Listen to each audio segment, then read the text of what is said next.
దేవునికి మహిమ కలుగును గాక. హల్లెలూయా. 38వ కీర్తన మనం పోయిన వారము 10 వచనాల వరకు చూసుకున్నాము. అందుకే ఇప్పుడు 11 నుంచి 22 వరకు చదివించిన. ఇందులో 2 భాగాలు అని చెప్పాను నేను. మొదటి భాగం పేరు ఎవరైనా చెప్తారా?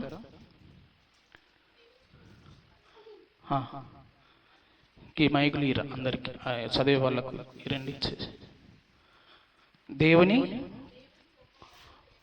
కోపం వలన ఏమవుతుందో కీర్తనకారుడు చెప్తున్నాడు, అంతేనా? 2వ భాగం పేరు చెప్పండి. 11 నుంచి 22 వరకు 2వ భాగం అని చెప్పిన కదా, దాని పేరు చెప్పండి.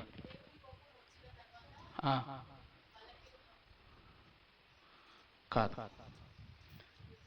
అది బలహీనమైతం అయిన తర్వాత ఏమవుతుంది? దేవుని కోపం వచ్చింది. దేవునికి కోపం వచ్చింది మన మీద. దేవుడు మనల్ని బాగా కోపం చేసిండు. కోపం చేసినాక మనం బలహీనలం అయిపోయినాక ఏమవుతుంది? మన తోటివారు, మన స్నేహితులు, మన ఇరుగు పొరుగు వారు, మన బంధువులు మనల్ని చూసి ఏమంటారు? హేళన చేస్తారు. 2వ భాగం పేరు ఏం చెప్పినాను నేనంటే, స్నేహితులు, శత్రువులు మనల్ని ఏం చేస్తారో లేక ఎలా ఎగతాళి చేస్తారో దానిని వివరిస్తున్నాడు కీర్తనకారుడు. నేను పోయిన వారం కొన్ని విషయాలు గుర్తు చేసిన. ఇప్పుడు ఇందులో 11వ వచనము మనం చదువుకుందాం. చూడండి. స్నేహితులు, చెలికాండ్రు ఏం చేస్తారు ఇక్కడ చెప్తున్నాడు. ఇప్పుడు రైట్, 11వ వచనం చదువుతాను నేను. నా స్నేహితులను, నా చెలికాండ్రును నా తెగులు చూచి ఎడమగా నిలుచుచున్నారు, నా బంధువులు దూరముగా నిలుచుచున్నారు. రైట్, ఇది మీకు ఎప్పుడన్నా అనుభవం అయిందా? ఎప్పుడన్నా అనుభవం అయిందా మీకు? బైబిల్ చదివేటప్పుడే చూడండి బైబిల్, తర్వాత నన్ను చూడండి. చదవబడిన వాక్యంలో ఏముంది? నా స్నేహితులు, నా చెలికాండ్రు, నా బంధువులు ఏం చేస్తున్నారు? ఏం చూసి? నాకు కలిగిన తెగులును చూసి, లేక నాకు కలిగిన రోగమును చూసి, నాకు కలిగిన బాధను చూసి, నాకు కలిగిన ఆర్థిక ఇబ్బందులను చూసి ఏం చేస్తున్నారట? వాళ్ళు దూరముగా ఉన్నారు. ఎప్పుడైనా ఈ అనుభవం మీకు వచ్చిందా? దాదాపుగా వచ్చే ఉంటుంది. ఈ అనుభవముల నుంచి మనం వచ్చి ఉంటాం కదా. అయితే ఈ కీర్తనకారుడు తాను అనుభవిస్తూ రాసినటువంటి కీర్తన. ఎప్పుడు రాసిందని చెప్పినా నేను ఇది? ఎప్పుడు రాసిందని చెప్పినా? ముసలితనమందు రాసిండు. ఎప్పుడు రాసిండు? ముసలితనమందు. పోయిన వారం విన్నది ఇప్పుడే మర్చిపోతే ఎట్లా? హల్లెలూయా. ముసలితనములో ఎందుకు రాసిండు అని అంటే, ఆయన చిన్నప్పటి నుంచి అనుభవించి చూసి అర్థం చేసుకొని ఎవరు ఎలాగుంటారు మనతోటి, ఎవరు ఎప్పుడు ఎలా ప్రవర్తిస్తారు మనతోటి అనే విషయాలను ఆయన ఏం చేసిందంటే అన్ని కూడా మనసులో పెట్టుకొని ఇంకా అనుభవించిండు కాబట్టి అనుభవపూర్వకంగా రాసినటువంటి కీర్తన ఈ కీర్తన. దేవునికి కోపం వచ్చినప్పుడు, మనకు తెగులు వచ్చినప్పుడు, దేవుని ఉగ్రత మన మీదకి వచ్చినప్పుడు, దేవుడు మనల్ని మొత్తినప్పుడు, మనకు రోగం వచ్చినప్పుడు, మన ఆర్థిక స్థితి పడిపోయినప్పుడు, మన చుట్టూన్నటువంటి వారు, మన స్నేహితులు, మన రక్త సంబంధికులు, మనకు చాలా దగ్గరగా ఉన్నారు అని అనుకునేటువంటి వారు, మనల్ని ప్రేమిస్తున్నారు అని అనుకునేటువంటి వారు, మన బంధువులు, వీళ్ళంతా కూడా ఏం చేస్తారట? మన పరిస్థితిని చూసి, మనకు వచ్చిన తెగులను చూసి వారు దూరముగా ఉంటారు. దూరంగా ఉంటారు. అన్నీ బాగున్నప్పుడు మావోడు అంటారు. తెలుసు కదా ఇది? అన్నీ బాగున్నప్పుడు మావోడండి, మావోడే. బాగలేదనుకో, తెలిసినవాడు. ఎవరండి ఈయన?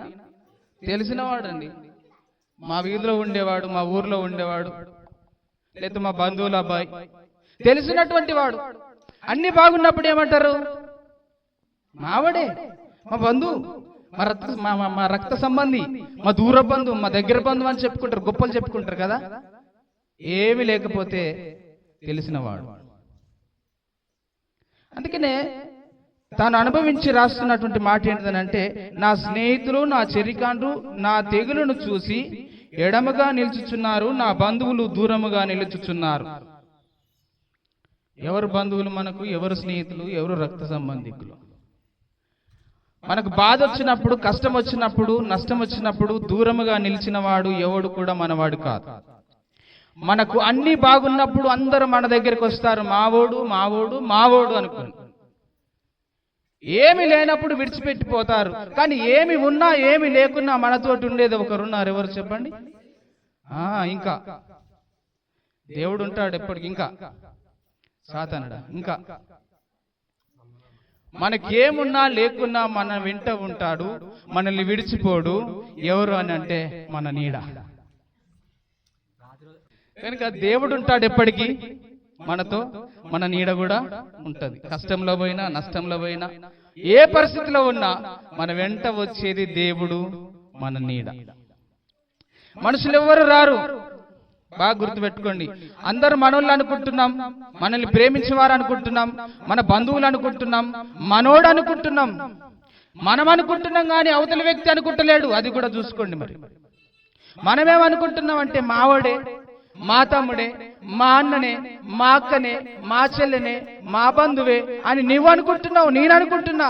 అవతల వ్యక్తి ఏమనుకుంటున్నావు నీకేం తెలుసు? అతడు కూడా అనుకోవాలి కదా. బాధలు వచ్చినప్పుడు, కష్టం వచ్చినప్పుడు విడిచిపెట్టిపోయేది బంధువా? స్నేహితుడు అనేవాడు ఎప్పటికీ ఎమ్మడి ఉండాలి. అతడు కూడా విడిచిపెట్టిపోతున్నాడు, అతడు కూడా దూరంగా ఉంటున్నాడు. ఇంకా స్నేహం ఎక్కడున్నది? ఇక స్నేహంలో ప్రేమ ఎక్కడున్నది? ఇంకా ఆదరణ ఎక్కడున్నది? నెమ్మది ఎక్కడున్నది? పరామర్శించేవారు కరువైపోయారు, పలకరించేవారు కరువైపోయారు.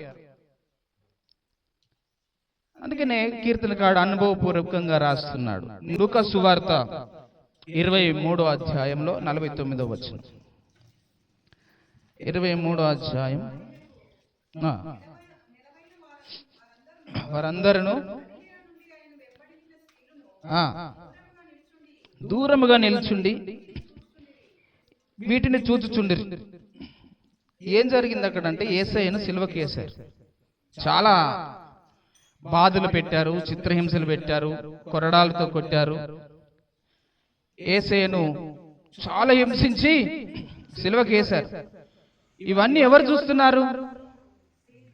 స్త్రీలు చూస్తున్నారు, వెంబడించిన స్త్రీలు చూస్తున్నారు. ఇంకా ఆయనకు నిలవైన వారు, అంటే ఆయనకు ఇష్టమైన వారు, ఆయనకు దగ్గరగా ఉన్నటువంటి వారు, ఆయన ఎవరినైతే స్నేహితులు అనుకుంటున్నాడో వారు, ఎవరైతే నా వాళ్ళు అనుకుంటున్నారో వారు, వీరందరూ కూడా దాన్ని చూసి ఎక్కడి నుండి చూస్తున్నారట? దూరంలో నిలిచి. ఎక్కడి నుండి? దూరంలో నిలిచి చూస్తున్నారు. యేసయ్యకు సంభవించినటువంటి సంఘటనలన్నిటినీ కూడా దూరముగా ఉండి చూస్తున్నాడు. పేతురు ఏమన్నాడు? పేతురు అంటాడు, రాత్రి యేసయ్యను పట్టుకోవడానికి యూదా వాళ్ళందరూ వచ్చినప్పుడు పేతురు అంటాడు, అయ్యా నేనైతే నిన్ను విడిచిపెట్టిపోనయ్యా ఏదేమైనా కానీ అని అంటే, ఒక సమయం వస్తుంది పేతురు, నువ్వు ఎందుకు తొందరపడుతున్నావు? ఆ కాలం వచ్చినప్పుడు నువ్వు నన్ను ఎరగనని 3 సార్లు అబద్ధం ఆడుతావు పేతురు అని చెప్పిండు కదా. చెప్పిండా లేదా? ఆ సమయం వచ్చింది. యూదా వచ్చిండు, బోధకుడానికి శుభమవును గాక అని ముద్దు పెట్టుకున్నాడు, అప్పగించాడు. పేతురు కోపం వచ్చింది. పేతురు కోపం వచ్చింది, కత్తి తీసి ఒకని చెవి నరికిండు. నరికిన తర్వాత అక్కడ ఉన్నటువంటి వారందరూ కూడా పారిపోయారు భయపడి. యేసు ప్రభు అతన్ని బాగు చేశాడు, ఆ చెవి అతికి పెట్టాడు. మీరు వెతుకుతున్నది నన్నే కాబట్టి నన్ను తీసుకొని పోండి అని చెప్పాడు. వారు ఎంబడి యేసయ్య వెళ్ళిపోయాడు, పేతురు కూడా పారిపోయాడు. నేను ఎవరు పోయినా పోకపోయినా నేనైతే నిన్ను విడిచిపెట్టను అని చెప్పిన పేతురు ఆ దినాన పారిపోయాడు. మనతో కూడా ఇలాంటి మాటలు మాట్లాడేవాడు ఉంటారు. అందరి గురించి నాకు అవసరం లేదు, నేనైతే నీతో ఉంటా అంటారు. అందరేమో కానీ నేనైతే నీతోటే ఉంటానా, నేనైతే విడిచిపెట్టిపోను. నీకు కష్టం వచ్చినా, నష్టం వచ్చినా, బాధ వచ్చినా, ఏదొచ్చినా నేనైతే ఉంటా అంటారు. ఆ సమయానికి ఎవరు కనబడతారా? అప్పుడు ఫోన్ చేసి అన్నా ఏడున్నావు అంటే కూడా ఫోన్ కట్ చేసుకుంటారు. నీకేం బాధ వచ్చింది అందుకే ఫోన్ చేసింది అనుకుంటారు. మనం చెప్పకముందే ఇట్లాంటివి జరుగుతూ ఉన్నాయి లోకంలో. అందుకనే ముందే మనకు రాసి పెట్టాడు దైవ గ్రంథంలో. యేసయ్యను ప్రేమించేవారే, యేసయ్యను వెంబడించినటువంటి వారే, యేసయ్యను ఇష్టపడినటువంటి వారే, యేసయ్య చేత స్వస్థత పొందినటువంటి వారే, యేసయ్య బోధలు విని మారినటువంటి వారే, యేసయ్య పెడితే తిన్నటువంటి వారే ఈరోజు ఆయనకు సంభవించినటువంటి ఆ శ్రమను చూసి దూరముగా నిలుచుని చూస్తున్నారట. దూరముగా. కృతజ్ఞత లేదు మనుషులకు కదా. ఆయన మనతో ఉన్నప్పుడు మనకి ఏ కొదవ లేదు. మనల్ని బాగా చూసుకున్నాడు యేసయ్య, స్వస్థపరిచిండు, ఆకలైతే అన్నం పెట్టిండు, ఆదరించిండు. అయ్యో ఆయనకు కష్టం వచ్చింది, ఆయనతో మనం నిలబడదాం అనేటువంటి వారు కరువైపోయారు. ఆయనను వెంబడించిన స్త్రీలే దూరముగా ఉండి చూస్తున్నారు. మనకు బాధలు, కష్టాలు, నష్టాలు వచ్చినప్పుడు ఇవన్నీ మనం అనుభవించినయే, కొత్తవి కాదు ఇవి మనకు, అవునా కదా? ఇవి కొత్తవి కాదు, కొంతమందికి కొత్తగా కావచ్చు, కానీ ఇవైతే చాలా మంది అనుభవించినవే. 31వ కీర్తన చూడండి, 11వ వచనం చూడండి ఏమంటున్నాడు కీర్తనకారుడు. నా శత్రువులందరికీ నిందాస్పదుడనైతిని, నా పొరుగు వారికి విచారణ కారణముగా ఉన్నాను, నా నెలవరులకు భీకరుడనై ఉన్నాను. వీధిలో నన్ను చూచువారు నా ఎదుట నుండి పారిపోదురు. చూసారా, మనకేమి లేని పరిస్థితిలో మనము అలా వెళుతున్నప్పుడు మనల్ని చూసి దూరంగా పోతారట. వీనితో ఉంటే మనకి ఎందుకు ఈ దరిద్రం మనతో అంటుకుంటుంది, వీని సమస్యలన్నీ మనకంటుతాయి, మనకెందుకులే ఈ బాధ అని చెప్పేసి ఒకప్పుడు దగ్గరగా ఉన్నవారు, ఒకప్పుడు చాలా సన్నిహితంగా ఉన్నవారు ఆ సమయంలో బాధ కలిగినప్పుడు మనకు ఏ పరిస్థితిలో మనం అయితే ఉంటున్నామో ఆ రోగంలో, నిందల్లో, అవమానాల్లో, బాధల్లో మనం కూరుకుపోయినప్పుడు మనతో ఎవరు కూడా రారు, దూరముగా ఉంటారు. ఆదరించేవారు కూడా ఉండరు. చూడండి యోబు గ్రంథము 19వ అధ్యాయం 13 నుంచి చూద్దాం ఒకసారి. యోబు గ్రంథం 19వ అధ్యాయం 13వ వచనం నుంచి. దూరము చేసి ఉన్నాడు, అన్యులైరి రాలేదు. అవును అవును, ఎస్, చదవదు ఇంకా.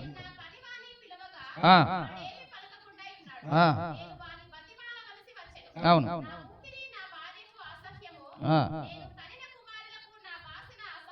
చూడండి ఇంకా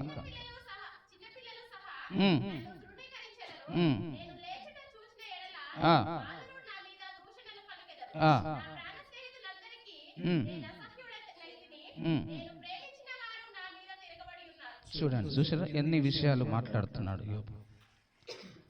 ఆయనకు సంభవించినటువంటి సంఘటనలను చూసి బంధువులు దూరం అయిపోయారు, స్నేహితులు దూరం అయిపోయారు, భార్య కూడా అసహించుకుంటుంది, కడుపున పుట్టిన పిల్లలకు కూడా అసహించుకుంటున్నారు, తృణీకరిస్తున్నారు. అన్ని దూషణలు జరుగుతున్నాయి. చిన్న పిల్లలు కూడా తృణీకరిస్తున్నారు. పనివాడిని పిలిస్తే కూడా వాడు కూడా వస్తలేడు. అందరూ నా వాళ్ళు అనుకున్నాడు, ఎవరు కూడా దగ్గరికి వస్తలేరు. కీర్తనకారుని యొక్క అనుభవాన్ని మనం చూస్తున్నాం. ఆ సమయానికి మన పనివారు కూడా మన మాట వినరు. మనకన్నీ బాగున్నప్పుడే, అంతా బాగున్నప్పుడే మన మాట వింటారు, మన మాటకు విలువనిస్తారు. ఏమి లేనివాడు ఎంత మంచి మాట చెప్పినా అది చెల్లదు. చెల్తుందా? అన్ని బాగున్నప్పుడు అతడు ఏ మాట చెప్పినా అది రైట్ అవుతుంది. అన్ని బాగున్నవాడు చెప్పిన మాటలు వినండి మీరు, అతడు ఏది చెప్పినా ఇది రైటే, ఇది కరెక్టే అంటాం. అదే ఏమి లేనివాడు చెప్తే నీకేం తెలుసు అంటారు. నువ్వు ఆగా నీకు తెలియదు అంటారు. కరెక్ట్ చెప్పి నువ్వు ఆగా నీకేమెరక, పెద్ద ఆయన మాట్లాడుతుండు కదా ఆయన మాటలు విను అంటారు. కీర్తనకారుని యొక్క అనుభవంలో మనం చూస్తే అన్ని పోగొట్టుకున్న సమయంలో ఎవరు కూడా ఆయనను దగ్గరికి చేర్చడం లేదు, ఆదరించేవారు లేరు, చూసి పలకరించేవారు లేరు, పరామర్శించేవారు లేరు, ధైర్యపరిచేవారు లేరు.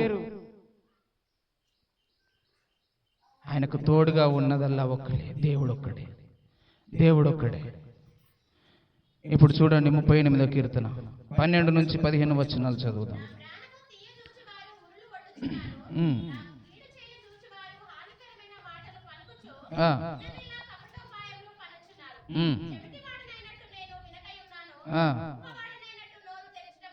మానితిని. అవును.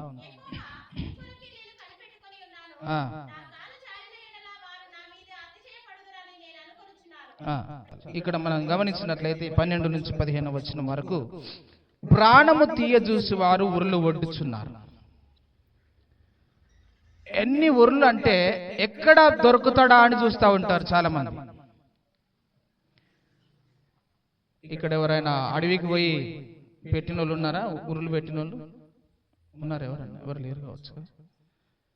అడవిలోకి పోయి ఏం చేస్తారు? కుందేళ్ళు పట్టడానికో లేకపోతే ఇంకా ఉడుములు పట్టడానికో పిట్టలను పట్టడానికో వారు ఏం చేస్తారు? ఉరులు పెడతారు కదా. ఉరులు పెడతాడు. ఒకటే పెడతాడా? అక్కడోటి పెడతాడు. ఎందుకు? ఇక్కడ మిస్ అయితే అక్కడ మిస్ అయితే అక్కడ, ఎక్కడో కాడ మిస్ అవుతుంది, ఒక కాడ మాత్రం పడుతుంది అనే ఉద్దేశంతో 4-5 ఉరులు పెట్టుకొని వస్తారు. మనల్ని పడిపోవాలని చూసేవారు కూడా మనల్ని పట్టుకోవడానికి 4-5 ఉరులు పెడతా ఉంటారు. 10 గల్ల పెట్టుకుంటారు. ఎందుకు అని అంటే ఒక దగ్గర మిస్ అయ్యంటే ఇంకో దగ్గర పడతాడు అని చెప్పి ఉరులు కొడుతూ ఉన్నారు. ఎవరట? ఎవరు కొడుతున్నారు? నా ప్రాణము తీయి చూడడానికి. ఎవరు? ప్రాణ స్నేహితులు, శత్రువులు, చెలికాండ్రు, బంధువులు, వీళ్ళే మన అనుకున్న వాళ్ళే ఉరులు పడుతూ ఉన్నారు, పడిపోవడానికి చూస్తున్నారు. నాకు కీడు చేయచూచువారు హానికరమైన మాటలు పలుకుచు దినమెల్ల కపటోపాయములు పన్నుచున్నారు. దినమెల్ల ప్రతిరోజు కపటోపాయములే వారు పన్నుచున్నారు. కీడు చేయాలనే చూస్తూ ఉన్నారు. చెవిటివాడనైనట్టు నేను వినకయున్నాను, మూగవాడనైనట్టు నోరు తెరుచుట మానితిని. నేను వినలేని వాడనైతిని, ఎదురు మాట పలకలేని వాడనైతిని. ఎందుకు అనంటే, దేవా నేను నీ కొరకే, నేను మాట్లాడలేను, నేను వినలేని ఇంకా మాటలు. నా చెవులు మూసుకున్న వాళ్ళక నేను అయిపోయా, నా పెదవులు మూసుకున్నా. ఎందుకు అని అంటే నేను నీ కొరకే కనిపెట్టుకొనుచున్నాను. నా కాలు జారిన యెడల వారు నా మీద అతిశయపడుదరని నేను అనుకొనుచున్నాను. ప్రభువా నా దేవా, నీవే ఉత్తరం ఇచ్చెదవు. నా కాలు జారాలని చూస్తున్నారు, నేనెక్కడ పడిపోవాలని చూస్తూ ఉన్నారు. నా కాలు జారి నేను పడిపోతే, నా ఆత్మీయ జీవితంలో నుంచి నేను జారిపోతే, నా విశ్వాసంలో నుంచి నేను జారిపోతే వారు నా మీద అతిశయపడతారు, గర్విస్తారు. రే మనమే గెలిచినం రా అంటారు. వారు అయిపోయిందిరా వాని పని, పడిపోయిండ్రా, మనం గెలిచినం రా అంటారు. దేవాని నీ కొరకు కనిపెడుతున్నా, ఉత్తరం ఇచ్చేది నీవే, జవాబిచ్చేది నీవే, సహాయం చేసేది నీవే అని చెప్పి కీర్తనకారుడు చెప్తూ ఉన్నాడు. 16 నుంచి 19 వరకు చదవండి.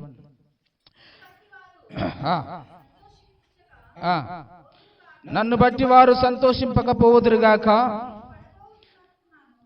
నేను పడబోనట్లున్నారు, విడవదు, ఒప్పుకొనుచున్నాను.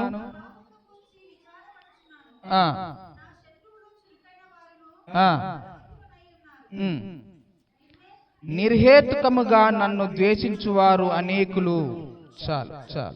నిర్హేతుకముగా, కారణము లేకుండా ద్వేషించువారు అనేకులు ఉన్నారు. నన్ను బట్టి వారు సంతోషింపకపోదురుగాక. నన్ను ద్వేషించువారు, నిర్హేతుకముగా కారణము లేకుండా నిందలు వేసేవారు, అవమానపరిచేవారు నా చుట్టూ ఉన్నారు. నా శత్రువులు చురుకైనటువంటి వారు, బలవంతులైనటువంటి వారు అని చెప్పి ప్రార్థన చేస్తూ ఉన్నాడు.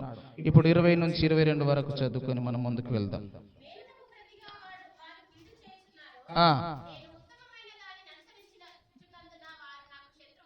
రైట్.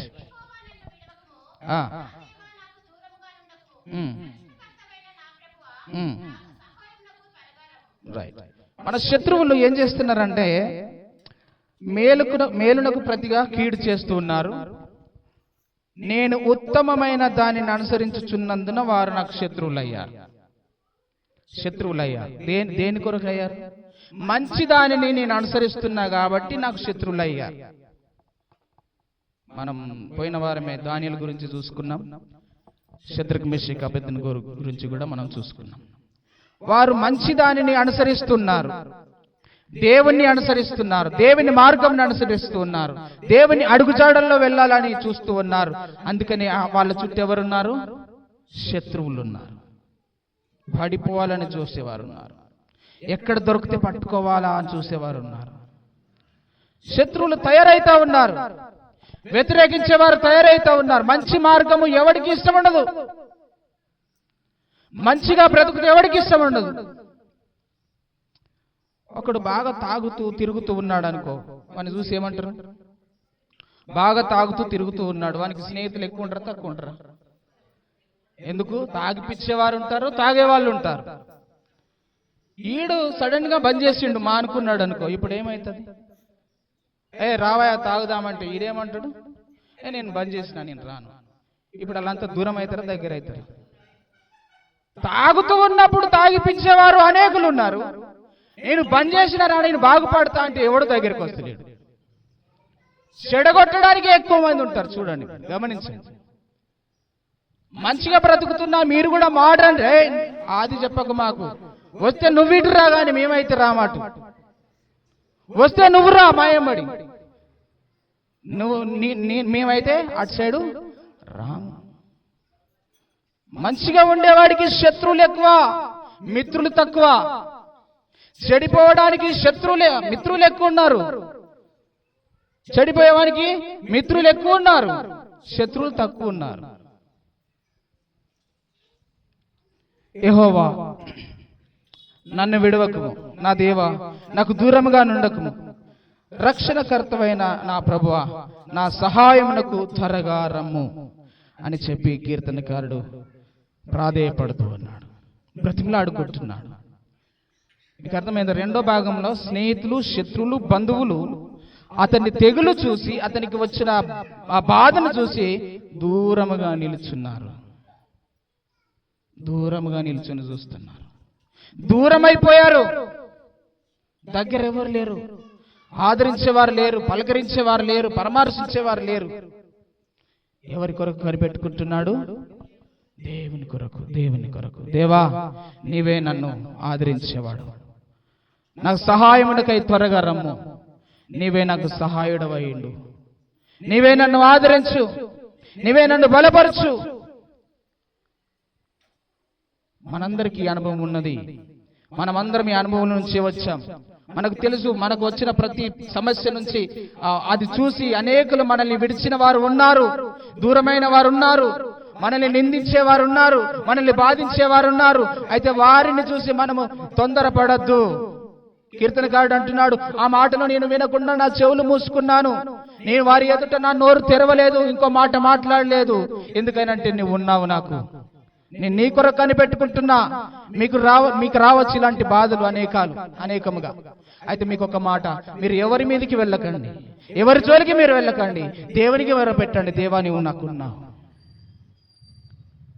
నీవు పరిశోధించేవాడు, పరిశీలించేవాడు, పరీక్షించేవాడు, నా హృదయాంతరంగమును చూసేవాడవు నీవు నాకున్నావు, నేను నీ కొరకు కనిపెట్టుకుంటున్నా, నీవే చూసుకో. నా శత్రువులు నా మీద అతిశయపడకుందురుగాక, నా శత్రువులు నా మీద విజయం పొందకుందురుగాక అని ప్రార్థన చేస్తే దేవుడు మనకు సహాయం చేయడానికి ఆయన సిద్ధంగా ఉన్నాడు. హల్లెలూయా. దేవుడు వాక్యం దీవించునుగాక. ఆరాధన చేసుకుందాం.